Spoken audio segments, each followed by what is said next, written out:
En diversas ocasiones nosotros cometemos el grave error de no cuidar lo que Dios ha puesto en nuestras manos, y es que dejamos las cosas a la mitad. Piensen en lo siguiente y díganme si no es cierto.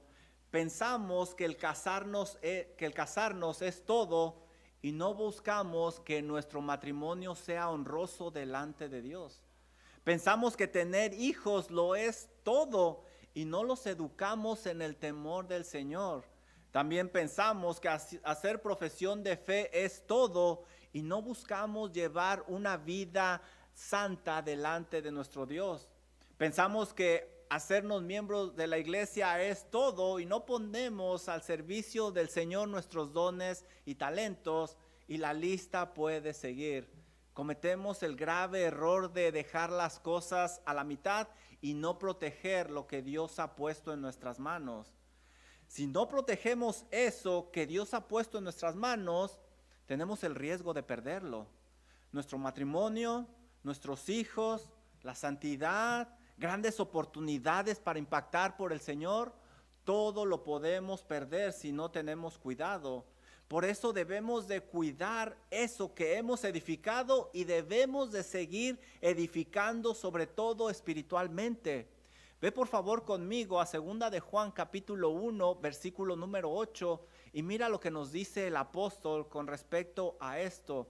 2 de Juan capítulo 1 versículo número 8. Juan dice lo siguiente: mirad por vosotros mismos, es decir, cuidado, cuídense ustedes, mirad por vosotros mismos para que no perdáis el fruto de vuestro trabajo. Subrayen esa frase: para que no perdáis el fruto de vuestro trabajo, sino que recibas el galardón completo. Es decir, edifica hasta el final. No dejes las cosas a la mitad. No dejes tu familia, tu ministerio, tu relación con Dios a la mitad. Tienes que seguir edificando hasta el final. En este capítulo, precisamente, Nehemías se da cuenta de ese peligro y debe él de tener cuidado para no perder lo que ya se ha edificado, porque él se ha dado cuenta que hay más trabajo por hacer. El día de hoy nos encontramos a la mitad del libro de Nehemías, pero Nehemías, por la mano de Dios, había logrado cumplir su misión. Él había levantado los muros, había puesto las puertas y Jerusalén estaba reconstruida. Hacía solo alrededor de 6 meses que Nehemías había llegado y había hecho todo este trabajo. Miren, ahora todo estaba en su lugar. El pueblo ya no era la burla de los demás. Quizá cualquiera hubiera pensado que Nehemías había cumplido su misión y que debería de regresar a palacio a vivir cómodamente donde era copero del rey. Pero no Nehemías. Nehemías es otro tipo de hombre. Es un varón a otro nivel. Él se dio cuenta que tenía que cuidar lo que Dios había puesto en sus manos y que no tenía que dejarlo a la mitad. Nehemías detectó que había más trabajo por hacer y no quería perder el fruto de lo que ya se había edificado. Nehemías sabía que el valor de la ciudad no eran los muros, no eran las puertas, sino las almas que resguardaban esos muros. Esas almas no estaban organizadas para resistir otro ataque como lo había vivido anteriormente. Nehemías tenía que organizarlos. No estaban listos para otro ataque, especialmente espiritual. Un ataque espiritual podría acabar con su relación con Dios. El trabajo no había terminado. La reconstrucción de los muros simplemente era un paso más. Ahora era tiempo de organizar al pueblo de Israel y seguir edificando espiritualmente para no perder el fruto de su trabajo, como lo leímos en 2 de Juan. Nehemías le había prometido regresar al rey, le había dicho que iba a regresar a palacio, pero antes de regresar permanentemente con el rey, va a buscar organizar la nación para que la nación viva segura. Aprendamos de este capítulo 7 de Nehemías a no dejar las cosas a la mitad, para no perder el fruto de lo que ya se ha edificado. Y sabes, para proteger lo que ya se ha edificado, lo primero que tenemos que hacer es confiar en Dios y no confiar en nuestros recursos. Miren lo que nos va a enseñar estos primeros versículos. Recuerda, debemos de confiar en Dios y no en los recursos que nosotros tenemos. Muchas personas ponen su seguridad en las cosas, en las personas, en los recursos, pero eso es un grave error. Aquellos que no tienen una relación personal con Dios por medio de Cristo Jesús, pues está bien, piensan de una manera diferente a los creyentes. Mira lo que dice Salmo 27, cómo piensan aquellos que no tienen una relación con Dios. Dice el salmista, Salmo 27, estos confían en carros, aquellos confían en caballos. Él está describiendo un grupo diferente, pero mira lo que dice el resto del versículo, mas nosotros, es decir, nosotros somos diferentes, no somos como aquellos, mas nosotros del nombre de Jehová tendremos memoria. El creyente pone su confianza no en las cosas, sino en Dios, como lo vamos a ver aquí en Nehemías capítulo número 7. Mira lo que dice el versículo número 1. Nehemías capítulo 7, versículo número 1. Luego que el muro fue edificado y colocadas las puertas, es decir, hasta ahorita estamos leyendo que ellos ya tienen seguridad aparentemente. Habían pasado 52 largos e intensos días y finalmente la ciudad tenía protección física. Las puertas estaban en su lugar. Se había dado un gran paso para proveer protección a esta nación. Ahora ellos podrían trabajar libremente sin temor a que llegaran los invasores y que destruyeran aquello que ellos habían edificado o que robaran aquello que habían conseguido obtener. Ahora podrían comenzar una mejor economía sin el temor de que les robaran todos sus bienes. Las familias estarían seguras, podrían moverse sin preocupación a que les hicieran algún tipo de daño. Aunque todo esto que les estoy diciendo es verdad gracias a los muros, el propósito principal de los muros, como veremos más adelante, es otro. El pueblo no debía de poner su confianza en esos muros, sino en el Dios que les había permitido levantar esos muros. Si Dios no seguía esa construcción, todo iba a ser en vano. Y ese es un error que nosotros cometemos frecuentemente. Dice Salmo 127, versículo 1 y 2 lo siguiente. Si Jehová no edificara la casa, en vano trabajan los que la edifican. Es decir, si Dios no estaba con ellos, esa construcción tarde o temprano iba a caer. Versículo número 2. Si Jehová no guardare la ciudad, en vano vela la guardia. Si Dios no estaba en esos muros, tarde o temprano todo iba a acabar, todo iba a caer. Todo lo que se había avanzado se iba a ir a la basura y esos 52 intensos días iban a ser en vano. Por otro lado, si el Señor seguía edificando con ellos, su trabajo no iba a ser en vano. Todo lo que se avanzó estaría seguro. ¿Sabes? El cerrar las puertas en la noche ayuda mucho, pero no es toda la protección que necesitas. Tú necesitas orar y encomendarte a Dios que haga funcionar esas puertas y esos cerrojos, y entonces vas a contar con una protección verdadera. Pero muchas veces nos confiamos y nos olvidamos del Dios que nos da los recursos para poder protegernos. Ellos no debían de quedarse abrazando esos muros, abrazando esa bendición, sino deberían de abrazar al Dios que les proveyó esos muros, al Dios que les proveyó esa bendición. Esos muros eran un testimonio vivo del poder y la misericordia de Dios que actuó a través de ellos. Aún los paganos, aún los incrédulos daban testimonio de que esos muros eran prueba del poder de Dios. Mira lo que dice Nehemías capítulo 6, versículo 15, solo un capítulo anterior. Mira lo que dicen los enemigos. Fue terminado pues el muro el 25 del mes de Elul, en 52 días. Mira el versículo 16.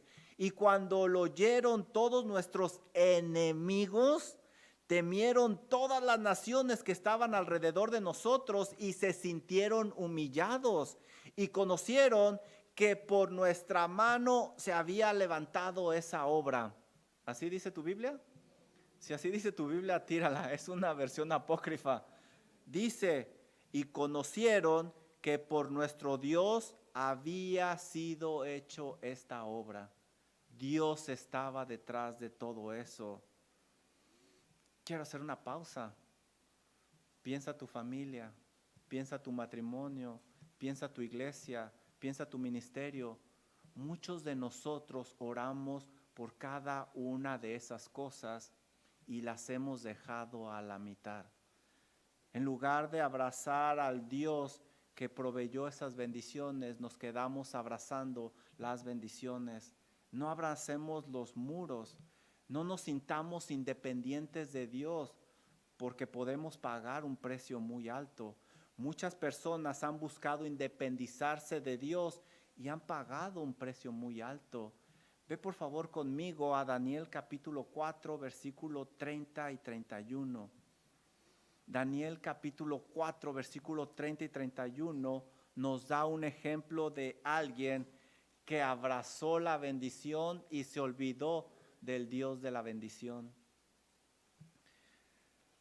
Está hablando el rey Nabucodonosor y dice esto: ¿no es esta la gran Babilonia que yo edifiqué para casa real con la fuerza de mi poder y para gloria de mi majestad? ¿No es verdad que muchas veces hacemos esto? Mira mi familia, mira esto que logré, mira aquello. Mira el versículo 31 lo que dice. Aún estaba la palabra en boca del rey cuando vino una voz del cielo. Miren lo que dice esta voz. A ti se te dice, rey Nabucodonosor, el reino ha sido quitado de ti. ¿Lo puedes ver? Esos muros no lo eran todo. Simplemente era un recurso más de parte de Dios. No cometas el error que muchas personas hacen, que cuando consiguen lo que necesitan de parte de Dios, se creen independientes y más tarde su construcción cae. Su matrimonio, su familia, sus hijos, su ministerio, su trabajo, todo cae. Nunca debemos quedarnos abrazando la bendición, sino debemos de abrazar al Dios que proveyó esa bendición. No sea que Dios el día de mañana llegue a decir, como le dijo a Nabucodonosor, la bendición se te es quitada. Tengamos cuidado, hermanos. Nehemías sabía que el trabajo no había terminado, que los muros no eran todo, que ahora tenía que organizar a las personas que estaban dentro de esos muros. Tenía que dejar todo listo antes de regresar a servir al rey nuevamente como él se lo había prometido. A pesar de su gran amor por ese pueblo, él le había hecho la promesa al rey que iba a regresar y la tenía que cumplir, pero todavía no era tiempo. Todavía no era tiempo. Regresemos al versículo número 1. ¿Cuántos versículos tiene el capítulo, por cierto? 73. ¿Cuántos versículos llevamos? 1. ¿Tienen algo que hacer esta noche? Porque yo sí, déjenme ir rápido. Luego que el muro fue edificado y colocadas las puertas y fueron señalados porteros, cantores y levitas. ¿Te das cuenta? Nehemías comenzó a organizar el pueblo, pero mira el orden de cómo comenzó a organizar el pueblo. Él puso porteros. Estos eran levitas que estaban encargados de abrir y cerrar las puertas del templo. Estos hombres eran de carácter fuerte porque mantenían el orden ahí en el templo. Luego dice que puso cantores. Este era un grupo encargado de una adoración continua. Con los muros levantados y los porteros en su lugar, ahora podrían adorar a Dios libremente a toda hora. Y también, ¿qué organizó? Levitas. Este es un grupo que estaba encargado de trabajar en el templo. Ayudaban a los sacerdotes en sus labores. Ahora el templo podía funcionar mejor porque contaba con una protección. Pero, ¿lo notaste? Es muy interesante cómo Nehemías empieza a organizar la nación. Este versículo nos está indicando claramente cuál era el propósito principal de esos muros. Lo primero que restauró Nehemías fue la adoración a Dios. ¿Te das cuenta?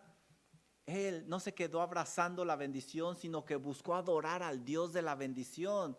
No era simplemente la protección de las personas o el progreso de la nación, aunque lo tendrían. El propósito de los muros era proveer seguridad para poder adorar a Dios libremente, darle gracias a ese Dios de la bendición. Nehemías levantó esos muros para poder alabar a Dios libremente y así poder proteger lo que se había avanzado. Recuerda esta regla primordial, hermano. Si es que eres un verdadero cristiano, un cristiano verdadero, todo será instrumento que te llevará a que le des honra y gloria a Dios, a que tu vida sea para alabanza del nombre de nuestro Señor Jesucristo. Todo, todo. Ve por favor conmigo a Efesios capítulo 1. Y mira lo que nos dice el apóstol Pablo. Piensa en todo lo que tienes. Todo lo que Dios te ha dado es para que le des honra y gloria. Dice Efesios capítulo 1 versículo 5, adelantándome un poquito, habiéndonos predestinado para ser adoptados hijos suyos por medio de Jesucristo, según el puro afecto de su voluntad. Y la pregunta es, ¿para qué nos adoptó? Mira el versículo número 6.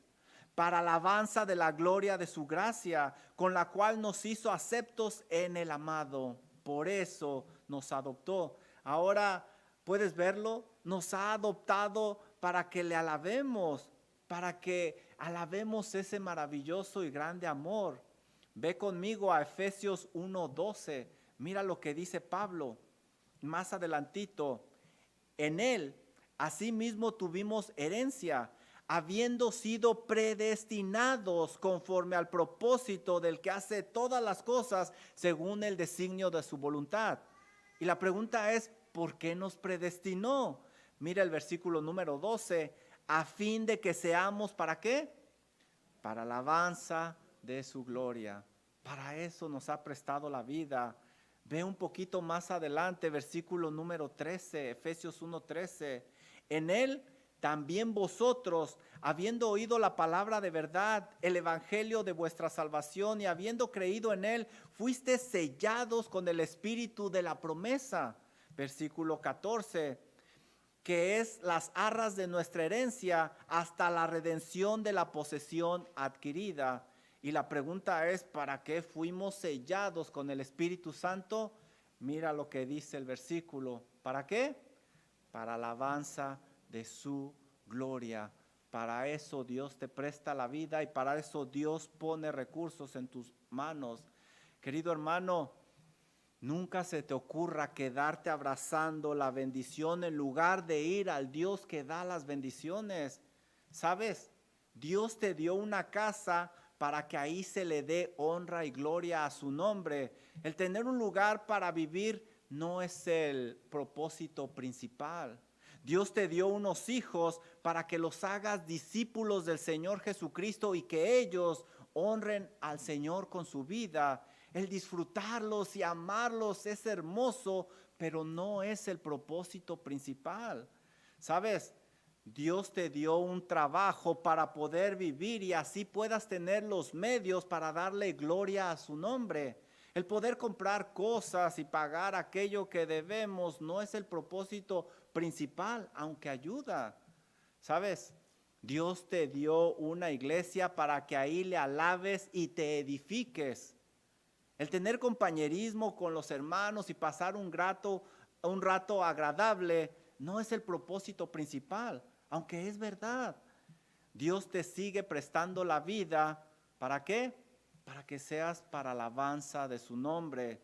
Si haces lo contrario, no le vas a encontrar sentido a la vida y siempre vas a tener un vacío en el corazón. Nada te va a llenar. Si tienes esto en mente, protegerás lo que se ha avanzado, lo que se ha edificado y lo podrás disfrutar. Ahora, lo siguiente que nos va a enseñar Nehemías es que para proteger lo que se ha avanzado, no solo debemos de confiar en Dios y no en los recursos, también debemos de rodearnos de gente temerosa de Dios. Mira el versículo número 2. ¿Cuántos versículos llevamos? ¿Cuántos versículos son? Ya no me estén interrumpiendo, si no, no nos vamos a ir de aquí toda la noche. Versículo número 2. Mandé a mi hermano Anani y a Ananías, jefe de la fortaleza de Jerusalén. Nehemías, después de haber asegurado la adoración, organizó gobernadores de la nación. Nehemías sabía que no podía poner al frente a cualquier persona, sino que eligió a estas personas con mucho cuidado. Y yo me pregunto, ¿cuál sería la cualidad principal que Nehemías vio en estas personas que puso al frente? Mira lo que dice el resto del versículo número 2. Porque este era varón de verdad, temeroso de Dios más que muchos. El gobernador no fue nombrado por tener una buena amistad con Nehemías, que de hecho la tenía, como vimos en el capítulo número 1, o por ser una persona influyente. Él lo nombró porque tenía cualidades muy importantes. ¿Cuáles eran esas cualidades? Él era varón de verdad. Es decir, era una persona íntegra, honesta, fiel, digna de toda confianza. No tenía nada de lo que se le pudiera señalar. Este tipo de personas es muy, muy difícil de encontrar. Dice Proverbios 26, muchos hombres proclaman cada uno su propia bondad, pero hombre de verdad, ¿quién lo hallará? Es muy difícil encontrar este tipo de varones. Así es de que Nehemías podía dejarlo al frente sin preocuparse porque sabía que él haría lo correcto sin ninguna clase de supervisión. Seguramente entre el pueblo había muchas personas dotadas con habilidades, pero sin integridad, eso no sirve de nada. Y este hombre tenía integridad de sobra. Ahora, ¿por qué este hombre tenía integridad? ¿Por qué este hombre llegó a ser tan confiable? ¿Qué hacía que se condujera de esa manera? Su siguiente atributo lo explica todo. Dice ahí que él era temeroso de Dios. Su cualidad más importante era que él temía a Dios. Él mostraba un gran respeto a Dios. Un hombre que teme a Dios va a tomar decisiones sabias. Dice Proverbios 1:7 que el principio de la sabiduría es... Deberían de dar el sermón ustedes, ya se lo saben. El principio de la sabiduría es el temor a Dios. Este tipo de hombre se aparta de lo pecaminoso. Dice Proverbios 8:13, el temor de Jehová es aborrecer el mal. La soberbia y la arrogancia, el mal camino y la boca perversa, aborrezco. Este hombre no hará nada indebido porque tiene temor de Dios, porque tiene temor al juicio de Dios. Dice Salmo 119:20, mi carne se ha estremecido por temor a ti, y de tus juicios tengo miedo. Nehemías puso al frente a alguien que temía a Dios porque era una garantía. ¿Sabes? Yo no sé de qué clase de gente te rodeas tú, pero yo quiero rodearme de este tipo de gente, gente temerosa de Dios, que me ayuda a hacer las cosas bien delante de mi Señor. Ahora, no nada más eso, dice que era temeroso de Dios más que muchos. Nehemías indica que Jerusalén estaba bendecida con muchos hombres temerosos de Dios, pero este sobresalía entre todos. Nehemías los había identificado, pero este era especial. Este lo superaba a todos. Su respeto a Dios, su devoción iba más allá que la de los demás. No podía pasar desapercibido. Este hombre era el indicado para contribuir a seguir edificando y proteger lo que se había avanzado. ¿Sabes? Para que tú protejas lo que se ha edificado, lo que Dios ha puesto en tus manos, rodéate de gente temerosa de Dios. Yo no sé de quién te rodeas tú, pero rodéate de gente temerosa de Dios como Nehemías se está rodeando. Ellos son dignos de toda confianza en público y en privado, porque realmente creen que Dios es omnisciente, omnipresente, omnipotente, justo, soberano. Eso es lo que van a reflejar en su vida. Por el contrario, aléjate de esas personas que no muestran ningún respeto a Dios, porque pueden afectar lo que Dios te ha permitido edificar. Aléjate de ellos, no son una buena influencia.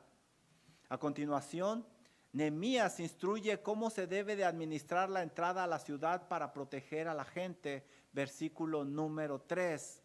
¿Cuántos versículos tiene el capítulo? Cada que pregunto, dicen en un tono más bajito, como así más desanimado. No se apuren, hermanos, sí se puede. Vamos a terminar el capítulo hoy. Versículo, ¿por qué se ríen así? Versículo número 3. Y les dije, no se abran las puertas de Jerusalén hasta que caliente el sol. Y aunque haya gente ahí, cerrad las puertas y atrancarlas. Nehemías está estableciendo horarios para los porteros para garantizar la ciudad de las personas y para que ellos pudieran seguir adorando al Señor. Iban a abrir cuando saliera el sol, iban a cerrar cuando el sol se fuera a meter. Y luego dice el versículo, y señalé guardas de los moradores de Jerusalén, cada cual en su turno y cada uno delante de su casa. Esta sería la siguiente línea de defensa. Él estaba estableciendo guardias que estuvieran vigilando todo el tiempo. Nehemías sabía que Dios estaba con ellos y que actuaría soberanamente según él le pareciera, pero también sabía que Dios demandaba prudencia de parte de su pueblo, por eso está organizando esta protección.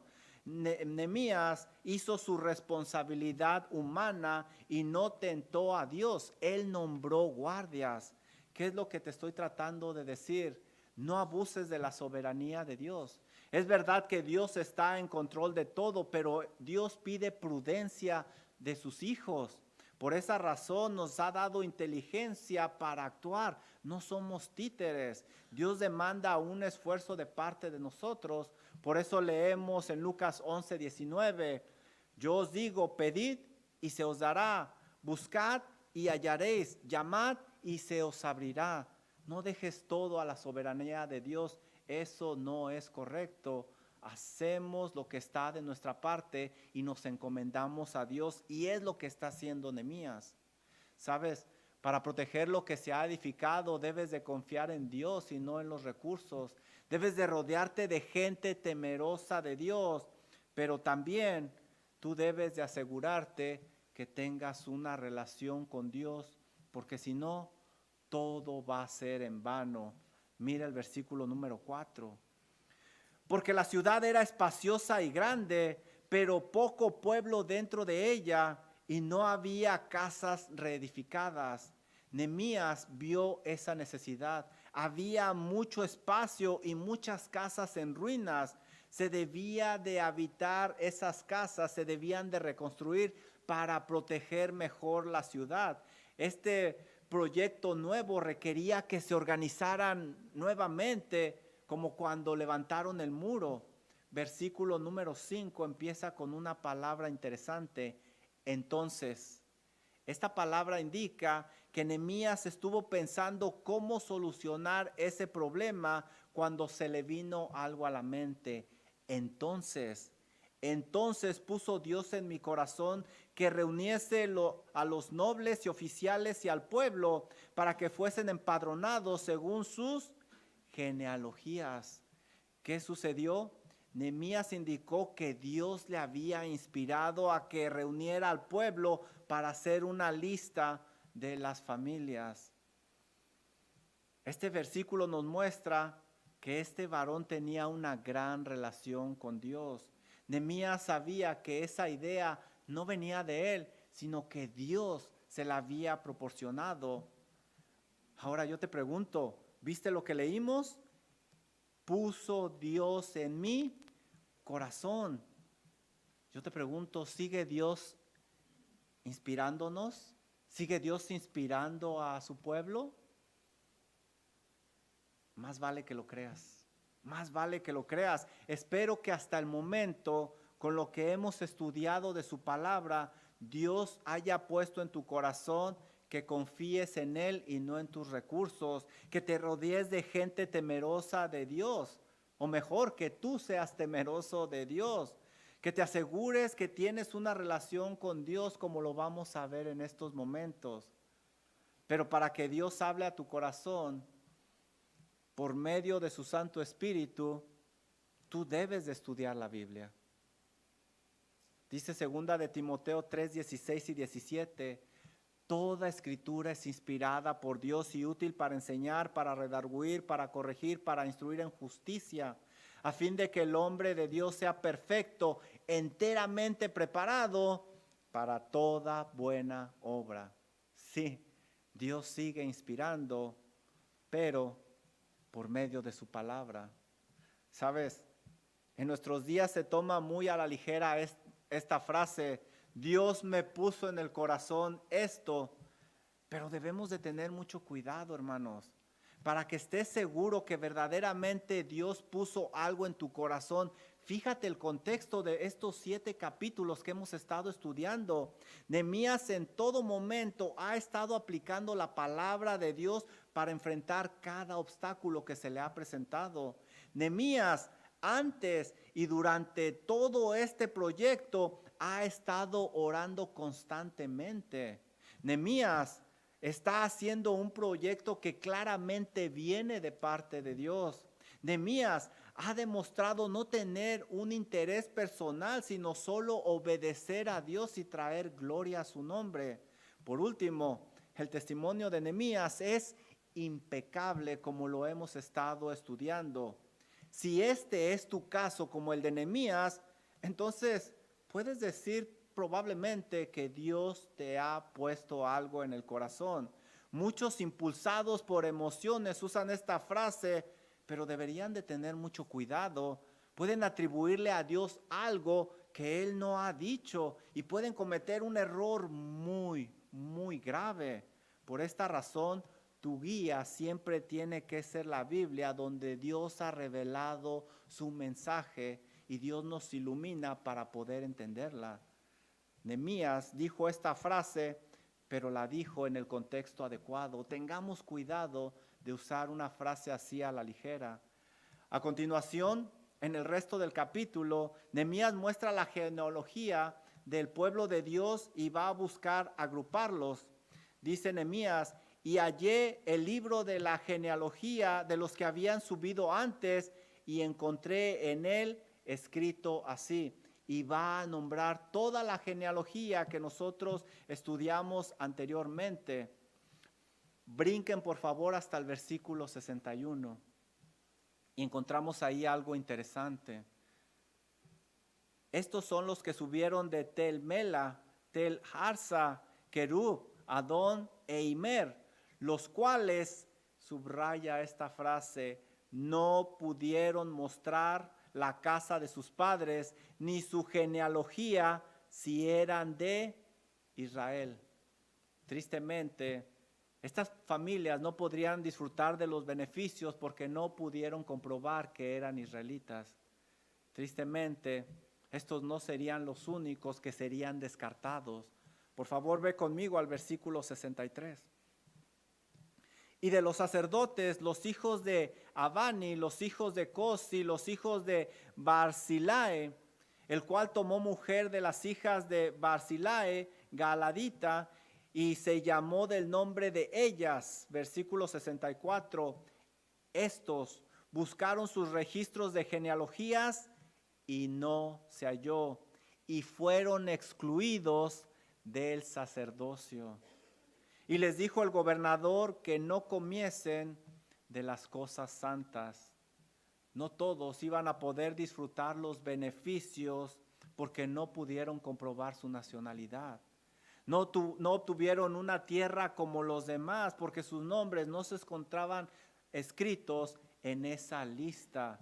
Ellos esperaban habitar y contribuir en el templo con la línea sacerdotal, pero eso no sería posible porque no pudieron comprobar que venían de la línea sacerdotal.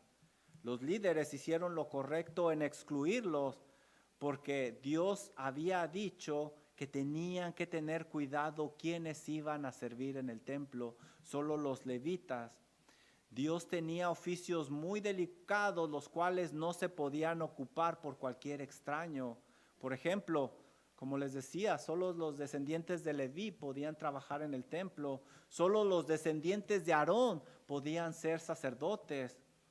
Por eso, esa lista era muy importante. Había que cuidar celosamente lo que Dios había ordenado, lo que ya se había construido. ¿Sabes? Que no te pase lo que le sucedió a esta gente que creía que era parte del pueblo de Dios, pero al llegar a revisar esta lista se dieron cuenta que no era así. Si no existe una relación con Dios, en vano vela la guarda, en vano se edifica, como leímos al principio en el Salmo. No esperes más. Asegúrate que realmente tienes una verdadera relación con Dios por medio de Cristo Jesús, porque no importa qué tanto edifiques en esta vida, al momento que cierres tus ojos y los abras a una eternidad, todo será en vano. Dice 2 Corintios 13:5, examinaos a vosotros mismos si estáis en la fe, una fe salvadora. Probaos a vosotros mismos, o no os conocéis a vosotros mismos que Jesucristo está en vosotros, a menos que seáis reprobados. Como le sucedió a esta gente, le va a suceder a muchas personas que creen que son del pueblo de Dios. Cuando estén delante del Señor, sus nombres no van a ser encontrados en el libro de la vida, y eso es una tragedia muy grande. Dice Mateo 7, 22 y 23, muchos me dirán en aquel día, Señor, Señor, ¿no profetizamos en tu nombre y en tu nombre echamos fuera demonios y en tu nombre hicimos milagros? Entonces os declararé, nunca os conocí, hacedores de maldad, apartaos de mí. Sus nombres no estaban escritos en el libro de la vida, como los nombres de estos no estaban escritos en la genealogía de los israelitas. ¿Sabes? No dejes este lugar sin asegurarte que realmente tienes una relación con Dios por medio de Cristo Jesús. Si quieres saber más acerca de este tema, acércate a mí. Si quieres estar seguro que tienes una relación con Dios, acércate a mí y podemos platicar. Con gusto te ayudaremos. Termino con esto. Recuerda que Dios te ha confiado grandes cosas, qué sé yo, una familia, un matrimonio, un ministerio, dones, talentos, etcétera. Pero como Nehemías, no dejes el trabajo a la mitad, haz lo necesario para cuidar el fruto de eso que ya se ha edificado y seguir adelante. Para ello, como vimos en este capítulo 7, confía en Dios y no en los recursos. Rodéate de gente temerosa de Dios que te ayude. Pero sobre todo, asegúrate que tienes una relación con Dios por medio de Cristo Jesús, porque si no, todo será en vano. Vamos a orar. Amado Padre Celestial, agradecemos la oportunidad que nos dio de reunirnos en esta tarde. Ahora, Señor, pedimos humildemente que nos ayude a aplicar lo que hemos aprendido, que podamos cuidar todo aquello, Señor, que nos ha permitido edificar para no perder el fruto de nuestro trabajo. Pido por cada hermano, Señor. Usted sabe la necesidad que cada uno de ellos tiene. Por favor, ayúdeles, Padre, para que sus vidas traigan honor y gloria a su santo nombre, para que no pierdan el fruto de lo que se ha edificado y que por el contrario, como leímos en 2 de Juan, reciban el galardón completo. Gracias, Señor, por su palabra. Gracias porque nos confronta, porque nos examina, porque nos edifica. Oramos en el nombre de nuestro Señor y Salvador Jesucristo. Amén. Vamos a ponernos de pie y entonar el último canto.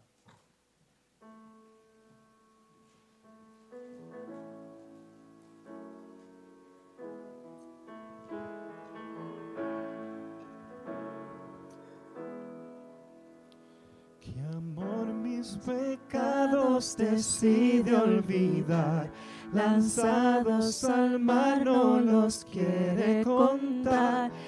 Siendo omnisciente, olvida mi error. Mis faltas son muchas, su gracia es mayor. Gloria a Dios, su gracia es mayor. Sus misericordias hoy nuevas son. Mis faltas son muchas, su gracia es mayor. Paciente me aguarda en mi desviar, un Padre que tierno me llama al hogar. Recibe al débil y al vil pecador. Mis faltas son muchas, su gracia es mayor. Gloria a Dios, su gracia es mayor. Sus misericordias hoy nuevas son. Mis faltas son muchas, su gracia es mayor. Qué grandes riquezas Él nos otorgó, su sangre fue el pago, su vida entregó, pagó esta deuda y la canceló. Mis faltas son muchas, su gracia es mayor. Gloria a Dios, su gracia es mayor. Sus misericordias hoy nuevas son. Mis faltas son muchas, su gracia es mayor. Su gracia es mayor. Sus misericordias hoy nuevas son. Mis faltas son muchas, su gracia es mayor. Gloria a Dios, su gracia es mayor.